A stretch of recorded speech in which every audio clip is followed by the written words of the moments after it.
ಬಂಟ್ವಾಳ ತಾಲೂಕಿನ ಕೆದಿಲ ಕಡೇಶಿವಾಲೆಯ ಪೆರ್ನೆ ಗ್ರಾಮದ ಆರ್ಎಸ್ಎಸ್ ಸ್ವಯಂ ಸೇವಕರು ಹಿಂದೂ ಜಾಗರಣ ವೇದಿಕೆಯ ಸಕ್ರಿಯ ಕಾರ್ಯಕರ್ತರು ಜೊತೆಗೂಡಿ ಗ್ರಾಮದಲ್ಲಿ ಸೇವಾ ಕಾರ್ಯಕ್ಕಾಗಿ ಆಯಾ ಗ್ರಾಮದಲ್ಲಿ ಸಂಘಟನೆ ಆರಂಭಿಸಿ ಅನೇಕ ಸೇವಾ ಕಾರ್ಯ ನಡೆಸುತ್ತಾ ಬಂದಿದೆ.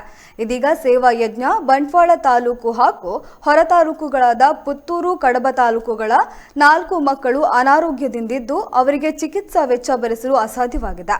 ಇದನ್ನು ಮನಗಂಡ ಸೇವಾ ಯಜ್ಞ ಅತಿ ದೊಡ್ಡ ಹನುಮಂತನ ವೇಷ ಧರಿಸಿ ಪುತ್ತೂರು ಮಹಾಲಿಂಗೇಶ್ವರ ದೇವರ ಜಾತ್ರೋತ್ಸವದಲ್ಲಿ ಧನ ಸಂಗ್ರಹ ಕಾರ್ಯ ಮಾಡಲಿದೆ.